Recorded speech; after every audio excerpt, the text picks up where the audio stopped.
आप इंसान हो या जानवर, ये डिसाइड करता है आपका इमोशंस और इमोशंस के ऊपर आपका कंट्रोल।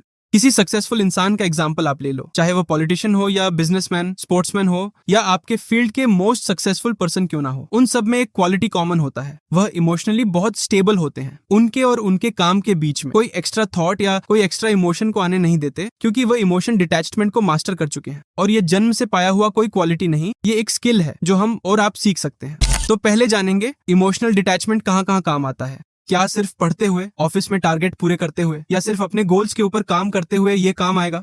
नहीं। सुबह नींद से उठने से रात में सोने जाने तक, घर वालों, दोस्तों और अजनबी से बातें करने से, अकेले टाइम स्पेंड करते वक्त इमोशनल डिटैचमेंट पल पल में मदद करता है। क्योंकि एट द एंड, लड़का हो या लड़की, दिन का उतार चढ़ाव के बाद आखिर में हम मन की शांति चाहते हैं, पर हम ये शांति दूसरों से एक्सपेक्ट करते हैं। लेकिन हमारे मन के अशांति का कारण हमारे unwanted thoughts and unwanted emotions है। इमोशनल डिटैचमेंट से हम खुद डिसाइड कर पाएंगे कि हमारे लिए कौन से थॉट्स इंपॉर्टेंट है, कौन से थॉट्स नहीं है, कौन से थॉट्स हमारे दिमाग में रहेंगे, कौन से नहीं रहेंगे, कौन से इमोशंस हमारे लिए मैटर करते हैं, कौन से नहीं। वीडियो में आगे बढ़ने से पहले एक बात मैं क्लियर करना चाहता हूँ। मैं इस वीडियो में जो भी बात है वो शॉर्ट में बताने का कोशिश करूंगा। अपने चैनल के वॉच टाइम के लिए आप लोगों के कीमती वक्त में जाया नहीं करूंगा। अगर मेरा किसी भी पॉइंट समझने में आपको दिक्कत आ रहा है तो कमेंट सेक्शन खुला हुआ है, वहां मैं आप लोगों के हर एक सवाल का जवाब देने का कोशिश करूंगा। इस वीडियो से आप लोगों के लाइफ में वैल्यू ऐड करना ही मेरा टारगेट है। इस वीडियो को पूरा देखिएगा, क्योंकि कभी कभी हमारे प्रॉब्लम का सॉल्यूशन हमारे आंखों के सामने होते हुए भी हम उसे अनदेखा कर देते हैं। इमोशनल डिटैचमेंट का मतलब क्या है? इसका मतलब क्या ये है हमें सब इमोशंस फील होना ही बंद हो जाएगा? इसका जवाब हाँ भी है और नहीं भी। चलिए समझते हैं। जब आप इमोशनल डिटैचमेंट को मास्टर कर लेते हैं, तब आप सभी इमोशंस को फील तो करेंगे, पर आपके एक्शंस किसी भी इमोशंस के ऊपर बेस्ड नहीं होंगे। आप अपने पुराने थॉट पैटर्न से बाहर निकल के अपने आप डिसाइड कर पाएंगे कौन से थॉट्स आपके दिमाग में रहेंगे और कौन से नहीं।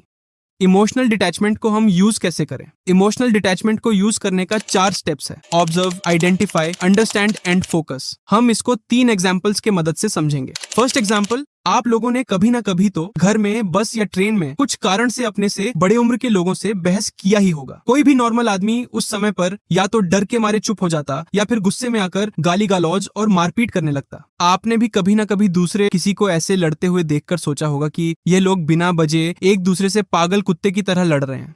आपको लड़ते देखकर दूसरे लोग ऐसे ही मजे लेते हैं। तो ऐसे सिचुएशन का सामना करने के लिए हम इमोशनल डिटैचमेंट का 4 स्टेप्स यूज करेंगे। पहले आपको उसे केओटिक सिचुएशन में अपने थॉट्स और इमोशंस को थर्ड पर्सन के पर्सपेक्टिव से देखना है। फॉर एग्जाम्पल, उसका मेरे बारे में ऐसे बोलने का हिम्मत कैसे हुआ, और एक बार गाली देकर तो बता, तेरा मुंह फोड़ दूंगा। देन आपके सामने वाले के ऐसे बिहेवियर के पीछे का कारण को आइडेंटिफाई करना पड़ेगा। जब आप थर्ड पर्सन के पर्सपेक्टिव से सामने वाले का बिहेवियर के पीछे का कारण समझने का कोशिश करेंगे, तब आप देख पाएंगे सामने वाला सिर्फ अपने ईगो को सेटिस्फाई करने के लिए और अपने आप को सुपीरियर फील करने के लिए ऐसे बिहेव कर रहा है, और आपके थॉट्स और इमोशंस भी सिर्फ आपके ईगो को सेटिस्फाई करने के लिए जन्म लिया है, जिससे आपका कुछ भी फायदा नहीं होगा। तब आपके लिए ना सामने वाले के कोई बात, ना आपके थॉट्स और इमोशंस का कोई वैल्यू रह जाएगा। ना आप दूसरे क्या सोच रहे हैं वो सोचकर परेशान होंगे, क्योंकि उसे समय पर आपके लिए आप दोनों के ईगो का गेम पूरा क्लियर हो जाएगा।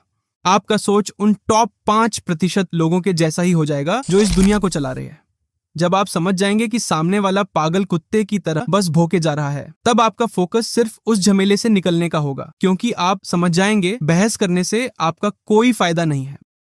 सेकेंड एग्जाम्पल, कभी कभी हमें पता होता है कि हमें करना क्या है, पर किसी कारण के वजह से हम वह कर नहीं पाते। चाहे वह काम कितना ही जरूरी क्यों ना हो, हम उसे काम को शुरू ही नहीं कर पाते। इसका कारण है हमारे अनवांटेड इमोशंस। कभी हम दुखी फील करते हैं, कभी किसी वजह से गुस्सा रहते हैं, या फिर कभी डोपामिन के पीछे भागने के वजह से हम जरूरी काम को अनदेखा कर देते हैं। तो इस परिस्थिति से बाहर निकल के अपने गोल्स के ऊपर फोकस करने के लिए हम इमोशनल डिटैचमेंट का यूज कैसे करें?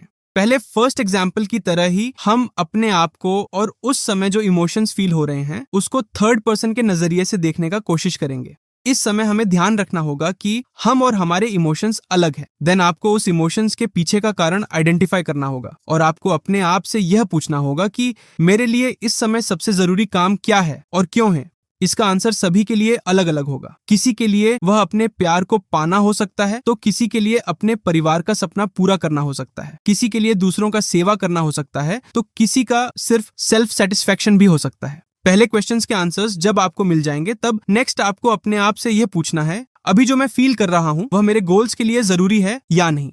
इसका आंसर मिलते ही आपके लिए अनवांटेड इमोशंस का कोई भी महत्व नहीं रहेगा। आपके और आपके काम के बीच में एटलीस्ट आपके इमोशंस और नहीं आ पाएंगे। थर्ड एग्जाम्पल, पूरे दिन के थकान और झमेले के बाद रात में जब हम अकेले रहते हैं तब हमारा लड़ाई हमारे इमोशंस के साथ और भी एक्सट्रीम लेवल पर होता है। तब हम चाहते हुए भी मन की शांति नहीं पाते। मन के शांति के लिए और अच्छा महसूस करने के लिए हम इमोशनल डिटैचमेंट को यूज कैसे करें? पहले आप अपने थॉट्स को और अपने इमोशंस को अपने से अलग करके थर्ड पर्सन के नजरिए से देखो। आप और आपके इमोशंस अलग हो। ये जब आप समझ लोगे तब आपको थॉट्स के पीछे का कारण पता करना होगा और अपने आप से ये क्वेश्चन करना होगा, मेरे मन के शांति के लिए क्या ये इमोशंस जरूरी भी हैं या नहीं? जब आप अपने थॉट और इमोशन के पीछे का कारण समझ जाओगे, जो हो सकता है आपका ईगो या आपका सेल्फ डाउट, तब आप इसको इंपॉर्टेंस देना ही छोड़ दोगे, क्योंकि आप अपने इमोशंस और आपकी इच्छाओं के बारे में पूरी तरह से अवेयर हो जाएंगे। क्योंकि आप समझते हैं कि इस समय आपके लिए आपके मौजूदा लक्ष्य से ज्यादा मायने कुछ नहीं रखता, जो कि आपके खुद के मन की शांति है। लेकिन एक बात याद रखिएगा कि परिवार और प्यार के बीच ये स्किल को यूज मत कीजिएगा, क्योंकि आप एक वक्त पर उस सच्चाई को जान जाएंगे जो आपको सबसे दूर धकेल देगा। इमोशनल डिटैचमेंट का यही एक साइड इफेक्ट है, आप वह भी समझ जाते हैं जो हर एक रिश्ते को जोड़ के रखता है, वह है स्वार्थ। इस वीडियो को एक बार सुन लेने से ही आप इमोशनल डिटैचमेंट में मास्टर नहीं बन जाएंगे। ये एक स्किल है जिसको बार बार अभ्यास से मास्टर करना पड़ेगा। आखिर में मैं यही बोलना चाहूंगा कि मैंने इस वीडियो के हर एक बात को छोटे और सरल भाषा में समझाने का कोशिश किया है। फिर भी आप लोगों को कुछ डाउट हो तो कमेंट सेक्शन में जरूर बताइएगा। अगर इस वीडियो में 5000 कमेंट्स आए तो इसी टॉपिक के ऊपर एक लंबा वीडियो अपलोड करूंगा, जहां मैं समझाने का कोशिश करूंगा सुबह से लेकर रात तक हमारे साथ जो कॉमन अनकॉमन चीजें होती हैं वहां पर इमोशनल डिटैचमेंट को यूज कैसे कर सकते हैं। इस वीडियो में बस इतना ही। फिर मिलते हैं नए वीडियो में नए टॉपिक के साथ।